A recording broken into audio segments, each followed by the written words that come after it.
సంప్రదాయాన్ని నిందించటం, మన పద్ధతుల్ని, ఆచారాలని దుమ్మెత్తిపోయడం, ఇవన్నీ చేసి నువ్వే వంట చేయనే వాళ్ళు ఉన్నారు. అట్లాంటప్పుడు ఏం చేయాలి? అప్పుడు మాత్రం ఒంటి మీద స్నానం చేయాలి.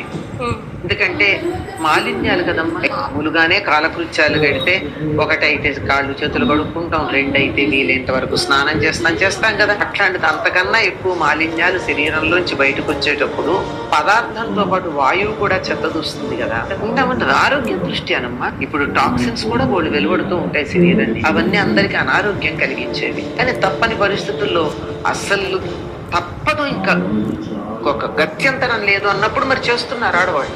ఆ చేసేటప్పుడు ఏం చెయ్యాలి అంటే వీలైనంత తక్కువ పని చేయాలి. టైము తెలుస్తుంది కదా ఫలానప్పుడు అని. అప్పటికి కావాల్సినవి ముందరే కొన్ని పచ్చళ్ళ లాంటివి అవి రెడీగా పెట్టుకుని ఫలానా టైం వస్తున్నట్టు ఒక సెట్ పక్కకు పెట్టేసుకోండి. ఏమైంది, ఒక 2 పచ్చళ్ళు పక్కకు పెట్టేసుకుంటే సరి. అప్పుడు వాడుకునే వస్తువులన్నీ కాస్త పక్కన ఒక ప్యాకెట్లు, ఏవో రకరకాల డబ్బాలు ఏవో ఉంటాయి, వాటిని పక్కన పెట్టేసుకుని వీలైనంత తక్కువ వంట చేయాలి. పని ఏదైనా సరే, let it be any work, minimize the work, physical and mental work కూడా వీలైనంత తక్కువ చేయండి. అందుకే కదా పూజలు అవి కూడా చేయొద్దంటారు. అంటే మానసికమైనటువంటి ఎనర్జీస్ వస్తే డిస్టర్బెన్స్ వస్తుంది అనే ఉద్దేశంతో. ఇంట్లో వంట చెయ్యకుండా రోజు గడవని పరిస్థితి ఉంటుంది కొంత